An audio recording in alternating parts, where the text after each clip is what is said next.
Hello everyone, मैं हूं Patel sir. और आज हम बात करेंगे हमारे सोलर सिस्टम के बारे में, यानी कि सौर मंडल के बारे में। तो चलिए बात करते हैं, इससे जुड़ी हुई समस्त बातों को हम इस वीडियो लेक्चर में जानने की कोशिश करेंगे। सबसे पहले हम बात करते हैं तारे। आखिर तारे हैं क्या? अक्सर हम रोज़ आसमान में देखते हैं तो हमको ढेर सारे तारे हमको दिखाई देते हैं, लेकिन क्या वो सारे तारे हैं? तो तारे की परिभाषा क्या है? तारों की परिभाषा क्या है? तारा उस खगोलीय पिंड को कहा जाता है जिसका स्वयं का प्रकाश और ऊष्मा, स्वयं से जिसमें ऊष्मा और प्रकाश उत्सर्जित हो, ऐसे पिंडों को, खगोलीय पिंडों को तारा कहा जाता है। हमारा सूर्य भी एक तारा है। शायद आप इसको नया समझेंगे। जैसे हमको रात में जो तारे दिखाई देते हैं, वैसे ही हमारा सूर्य भी एक तारा ही है। लेकिन अब आप सोच रहे होंगे, ये तारा है तो ये वो रात में दिखाई देता है, ये दिन में दिखाई देता है, बहुत बड़ा है, चमकदार है।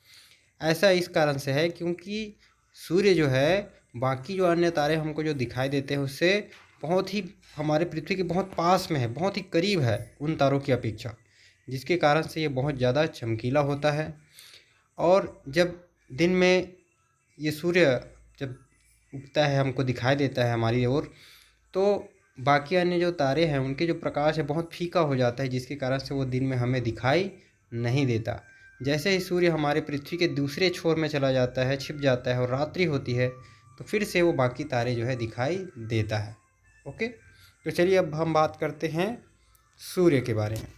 आप जानते हैं कि सूर्य से कितनी रोशनी जो है हमारे पृथ्वी तक पहुंचती है, लेकिन ये ढेर सारा जो प्रकाश है वो आखिर आता कहाँ से, वहाँ हो क्या रहा है? दरअसल हमारे जो सूर्य है, हमारा सौरमंडल का प्रमुख खगोलीय पिंड, उसमें हाइड्रोजन और हीलियम, ये जो गैसें हैं, इसके अलावा अन्य बहुत ही कम मात्रा में अन्य कुछ और गैसें हैं, जैसे कि सल्फ़र है, ऑक्सीजन है। तो ये जो हाइड्रोजन और हीलियम है, इनका जो है दहन हो रहा है, ये जो है वहाँ जल रहा है, इनका संलयन हो रहा है, जिसके कारण से बहुत ज़्यादा मात्रा में ऊष्मा और प्रकाश उत्पन्न हो रही है। वही ऊष्मा और प्रकाश हमारी पृथ्वी तक बहुत ही कम मात्रा में, उसका कुछ ही अंश हमारी पृथ्वी तक पहुंच पाता है, जिसकी बदौलत हमारा जो ये पृथ्वी में जीवन संभव है। बिना सूर्य के प्रकाश के हम पृथ्वी में जीवन की कल्पना नहीं कर सकते, क्योंकि इन्हीं सूर्य के प्रकाश से हमारा जो पेड़ पौधे हैं, हमारे जो पेड़ पौधे होते हैं, वो इसी प्रकाश की सहायता से अपना भोजन बनाते हैं, और उन्हीं भोजन का इस्तेमाल समस्त जीव जंतु जो है, जीवधारी जो है, इसका इस्तेमाल करते हैं। ठीक है, तो सूर्य जो है हमसे लगभग 15 करोड़ किलोमीटर की दूरी पर है, लेकिन सूर्य का जो प्रकाश है हमारी पृथ्वी तक मात्र 8.3 मिनट में ही पहुंच जाता है। आप सोच सकते हैं उसकी गति कितनी है। सूर्य का प्रकाश जो है लगभग 1 सेकंड में 3 लाख किलोमीटर की दूरी तय कर लेता है। 1 सेकंड में मात्र 3 लाख किलोमीटर की दूरी। और सूर्य का जो प्रकाश जो है 1 वर्ष में कुल जितनी दूरी तय करती है, उसे 1 प्रकाश वर्ष कहा जाता है। क्योंकि हम सब जानते हैं दूरी का मात्रक होता है मीटर, किलोमीटर।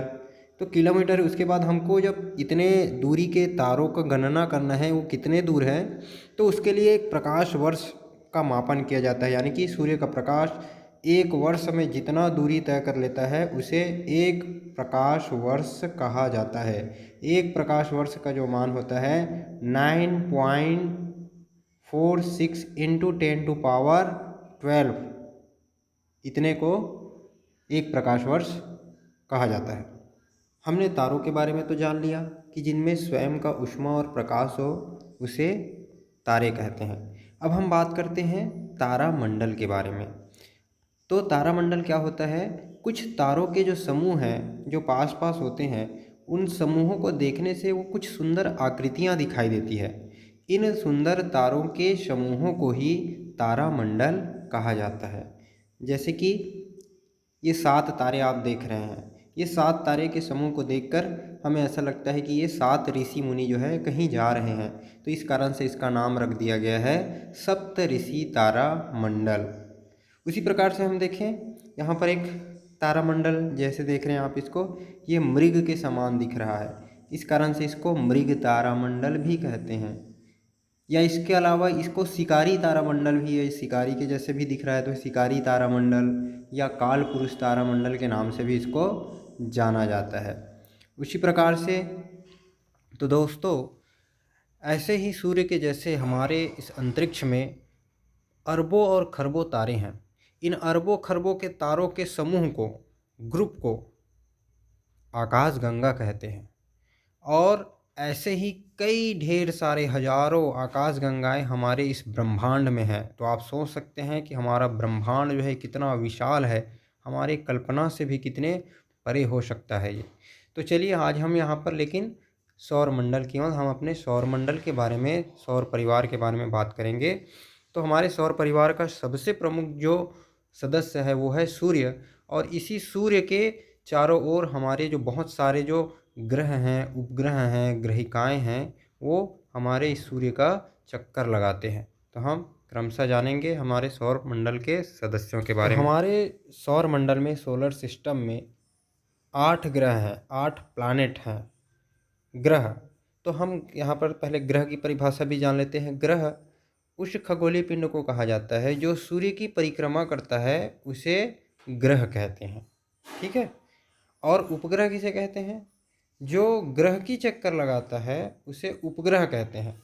उपग्रह जो है अपने ग्रह का भी चक्कर लगाता है और सूर्य का भी चक्कर लगाता है, लेकिन जो ग्रह होता है केवल सूर्य का चक्कर लगाता है। ओके। तो हमारे सौरमंडल में कुल 8 ग्रह हैं, जिसमें से बुध, शुक्र, पृथ्वी, मंगल, बृहस्पति, शनि, अरुण और वरुण।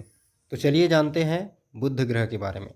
यह जो है सूर्य के सबसे निकट यानी कि सबसे पास का ग्रह है और सभी 8 ग्रह में सबसे छोटा ग्रह है, क्योंकि बहुत पास में होता है। तो ये जो है सूर्य का चक्कर मात्र 28 दिन में ही एक चक्कर पूरा कर लेता है। यानी कि वहाँ पर अगर हम देखें तो बुध में 1 वर्ष बराबर होते हैं 88 दिन हमारे हिसाब से।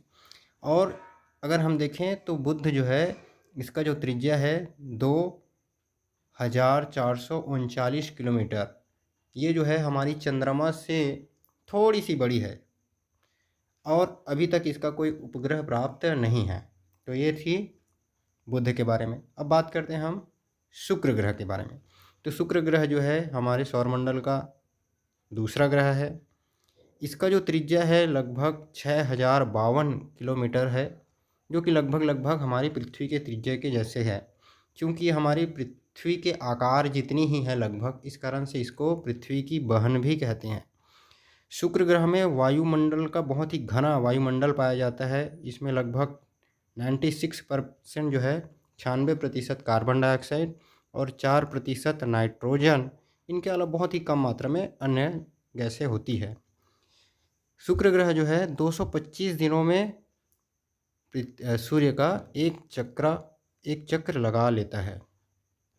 इसका भी कोई उपग्रह नहीं है। अगर यहाँ पर बात करें तो सभी ग्रहों में से सबसे ज़्यादा गर्म शुक्र ग्रह होता है। लगभग 867 फ़ारेनहाइट औसत तापमान है इसका। अब आप सोचेंगे बुध सबसे पास में है लेकिन शुक्र ज़्यादा गर्म क्यों है? इसका कारण है कि शुक्र ग्रह में घना वायुमंडल है जो ज़्यादा से ज़्यादा सूर्य के प्रकाश को अवशोषित कर लेता है और ये गर्म हो जाता है, जबकि बुध में उनका जो घना वायुमंडल नहीं है। शुक्र ग्रह को सबसे चमकीला ग्रह कहा जाता है और इसकी कारण से इसको भोर का तारा या सांझ का तारा कहते हैं। आप देखेंगे इसको हम लोग अपनी सामान्य भाषा में सुकुवा तारा बोलते हैं। ये सुबह सुबह हमको बहुत चमकीला दिखाई देता है और शाम को आप जैसे ही शाम होने लगता है तो आप देखेंगे हमको ये दिखाई देता है सबसे पहले। तो ये थी शुक्र ग्रह के बारे में। आगे हम बात करते हैं हमारी पृथ्वी के बारे में। तो हमारा पृथ्वी जो है सौरमंडल का तीसरा ग्रह है और सभी ग्रहों में एकमात्र ऐसा ग्रह है जहाँ पर जीवन है, जहाँ पर जीवन संभव हो सका है। इनके वातावरण के कारण से, इनके अनुकूल ऐसा वातावरण है जहाँ पर जीवन संभव है। हमारी पृथ्वी के बारे में, इसके बारे में और ज़्यादा बताने की ज़रूरत ही है नहीं। हमारा पृथ्वी का एकमात्र उपग्रह है चाँद। चंद्रमा हमारा एक प्राकृतिक उपग्रह है। पृथ्वी की त्रिज्या की बात करें तो ये लगभग 6356 किलोमीटर इसकी त्रिज्या है। अगर हम हमारी पृथ्वी को देखें तो हमारी पृथ्वी में 71% भाग में पूर्ण रूप से जल है वो समुद्र के रूप में या हिमखंडों के रूप में, और 29% भाग में स्थल है। अगर हम अपने पृथ्वी की उत्पत्ति का समय देखें तो लगभग ये माना जाता है कि 4.5 अरब वर्ष पूर्व हमारी पृथ्वी का जन्म हुआ होगा, और इसमें जीवन जो है लगभग 4 अरब वर्ष पूर्व जो है इसमें जीवन की उत्पत्ति हुई है। दूरी को अगर देखें तो हमारी जो पृथ्वी है वो सूर्य से 15 करोड़ किलोमीटर की दूरी पर है, और हमारी पृथ्वी जो है सूर्य का एक चक्कर पूर्ण करने में 365 दिन और 6 घंटे का समय लेती है। इसी कारण से हर चौथे वर्ष में 365 दिन का एक वर्ष होता है, जिसे हम लीप वर्ष कहते हैं। अगले हम ग्रह की बात करते हैं मंगल ग्रह के बारे में। तो मंगल हमारे सौर मंडल का चौथा ग्रह है। इसका जो त्रिज्या है वो 3,389 किलोमीटर है, और मंगल ग्रह को लाल ग्रह भी कहते हैं। ये बहुत लाल है इसका जो सतह है। इसके जो 2 उपग्रह हैं अभी तक जो जानकारी है उसके हिसाब से, जिसका नाम है फोबोस और डीमोस। हमारे जो वैज्ञानिक है मंगल ग्रह में लगातार उसमें रिसर्च कर रहे हैं, क्या मंगल ग्रह में भी जीवन संभव हो सकता है। इसके बहुत सारे विकल्पों के लिए तलाश जारी है। बात करते हैं सौरमंडल के 5वें ग्रह के बारे में, बृहस्पति यानी कि जुपिटर। जुपिटर हमारे सौरमंडल का सबसे बड़ा ग्रह है। इसकी जो त्रिज्या है 66,845 किलोमीटर है, यानी कि हमारी पृथ्वी की त्रिज्या से 10 गुना ज़्यादा है यह जो है सूर्य से 77 करोड़ किलोमीटर की दूरी पर स्थित है। हमारी पृथ्वी से ये 310 गुना भारी है इसका वजन, हमारी पृथ्वी के वजन से। अगर हम देखें तो अगर हम 7 ग्रह के वजन को भी अगर एक तरफ रख दें तो भी हमारा जो बृहस्पति ग्रह है वो बहुत ज़्यादा भारी है। लगभग सभी ग्रहों को मिलाकर उनसे भी 2.5 गुना ज़्यादा भारी है। इसके आकार की अगर हम बात करें तो ये जो है हमारी पृथ्वी से 1300 गुना बड़ा है। इसका जो आयतन के बारे में बात करते हैं तो 1300 गुना बड़ा है हमारी पृथ्वी के आयतन से। इसके जो है अभी तक 79 उपग्रह की खोज हो चुकी है, जिसमें गैनीमेड सबसे बड़ा उपग्रह है जो कि बुध से भी बड़ा है। इसको सूर्य का एक चक्कर लगाने में 4,332 दिन का समय लगता है। बात करते हैं अगले ग्रह शनि के बारे में, सैटर्न। यह सौरमंडल का 6वां ग्रह है। वह बृहस्पति के बाद दूसरा सबसे बड़ा ग्रह है। इसकी त्रिज्या 58,232 किलोमीटर है, जो कि हमारी पृथ्वी की त्रिज्या से 9 गुना अधिक है। इसका आयतन हमारी पृथ्वी से 95 गुना अधिक है, यानी कि यह हमारी पृथ्वी से 95 गुना बड़ा है। इसे सूर्य का एक चक्कर लगाने में लगभग 10,759 दिन का समय लगता है, यानी कि हम इसको देखें तो 29.5 वर्ष में ये एक बार सूर्य का एक चक्कर लगाते हैं। सूर्य का प्रकाश जो है इस तक पहुंचने में 1.4 अरब किलोमीटर की दूरी तय करता है, यानी कि सूर्य से 1.4 अरब की दूरी पर ये स्थित है। इसके जो सबसे बड़े ग्रह का नाम है टाइटन। आप लोगों ने एक टाइटन शब्द सुना होगा, घड़ी। ये इसके उपग्रह का नाम है, जो कि इसका सबसे बड़ा उपग्रह है। अगर हम देखें तो शनि ग्रह बहुत ही सुंदर दिखता है अपने वलय के कारण से। ये जो वलय है वो बहुत ही सूक्ष्म कण से लेके 10 मीटर तक के व्यास के चट्टानों से मिलकर बना हुआ है। इसके अतिरिक्त इसका जो 90% से अधिक जो ये जो रिंग का जो हिस्सा है वो बर्फ़ के टुकड़े हैं, क्योंकि सूर्य का प्रकाश बहुत कम पहुंचता है तो वहां पर जल वाष्प जो है बर्फ़ के रूप में जमा हुआ है, जिसके कारण से ये एक सुंदर वलय का निर्माण करते हैं। इसके 12 वलयों की पुष्टि हो चुकी है। बात करते हैं सौरमंडल का 7वां ग्रह अरुण यूरेनस के बारे में। यह हमारे सौरमंडल का तीसरा सबसे बड़ा ग्रह है, द्रव्यमान में चौथा सबसे बड़ा ग्रह है। अगर हम अपनी पृथ्वी से तुलना करें तो हमारी पृथ्वी के द्रव्यमान से 14.5 गुना भारी है। अगर आकार में देखें तो ये हमारी पृथ्वी से 63 गुना बड़ा है। यह दूरबीन से खोजा गया सबसे पहला ग्रह है जिसकी खोज विलियम हर्शल ने किया था। हमारा जो सौरमंडल का यह जो ग्रह है उसके अभी तक 27 उपग्रहों की खोज हो चुकी है। इसे सूर्य का एक परिक्रमा करने में लगभग हमारी पृथ्वी के वर्ष के हिसाब से 84 वर्षों में यह हमारे सूर्य का एक चक्र लगा पाता है।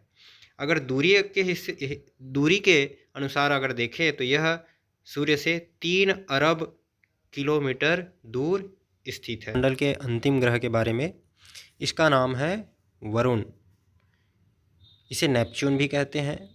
इसका उपनाम इसे नीला ग्रह भी कहा जाता है, क्योंकि ये सूर्य से काफ़ी दूर है, जिसके कारण से इसमें मौजूद जल जो है और अन्य जो गैसें हैं वो बहुत ठंडा होकर बर्फ़ के रूप में जम गया है। यहाँ का वातावरण बहुत ही ठंडा होता है। यह जो हमारे पृथ्वी से 17 गुना भारी है, इसका जो वजन है, और इसे सूर्य का एक परिक्रमा करने में लगभग 165 वर्ष का समय लग जाता है। सूर्य से ये 4.5 अरब किलोमीटर की दूरी पर स्थित है। इसके अब तक ज्ञात 14 उपग्रह हैं। तो ये थे सौरमंडल से संबंधित कुछ महत्वपूर्ण बातें।